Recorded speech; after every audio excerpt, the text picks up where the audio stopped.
Kemarin atau 2 bulan yang lalu kita digemparkan oleh berita ya, sidak impor, rahasia impor atau serta dilarang impor. Perlu diketahui untuk teman-teman yang baru akan impor, kemarin banyak yang japri saya tentang kegelisahan ini. Dan jawabannya adalah tetap tenang. Yang disidak kemarin itu produk-produk yang dilarang masuk ke Indonesia alias dilarang keras. Seperti HP, elektronik bekas, garmen bekas, baterai, spare part, mesin bekas, dan lain-lain yang dilarang masuk. Dan untuk baterai ini peraturan baru ya, sebelumnya Februari 2024 saya masih bisa. Untuk garmen bekas ini dilarang masuk pertengahan 2023 teman-teman ya. Yang saya sebutkan produk-produk yang dilarang masuk jika tetap dipaksa impor itu akan menjadi status ilegal dan akan disita. Nah ini sidak impor itu sudah menjadi tradisi tahunan ya. Hanya waktu pandemi corona sekitar 2,5 tahun, 2,5 tahun itu lebih bebas tanpa ada sidak dan rahasia. Dan rahasia atau sidak tahun ini saya rasa ini lebih besar dan lebih ketat ya dari tahun-tahun sebelumnya. Tahun 2023, terus 2018, 2017, 16, 15 itu tiap tahun ada ya, tapi enggak sebesar ini. Banyak info yang masuk ya dari sidak tahun ini. Kenapa lebih besar? Tentu HP baru dan elektronik bekas, garmen bekas itu yang menjadi prioritas utama. Saya dapat info ini tanggal 15 Juli 2024 ya, dari ekspedisi China saya. Mereka menginfo tidak rinci, hanya mata uang dolar lagi naik-naiknya. Jadi ada pembatasan impor. Tahun-tahun sebelumnya tidak separah tahun ini ya, karena lebih ketat.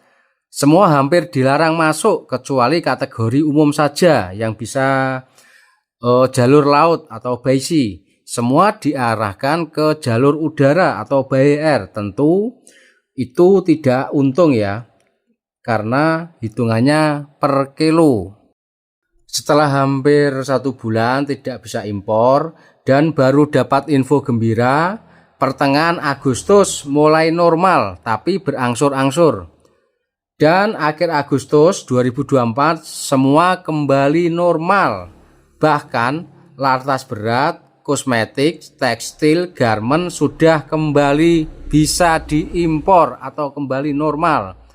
Tapi untuk garmen ada biaya pajak yang dinaikkan secara signifikan, jadi lebih mahal. Untuk kategori lain masih aman dan normal kenaikannya, atau bisa dibilang perkiraan 100 sampai 200 ribu ya per CBM.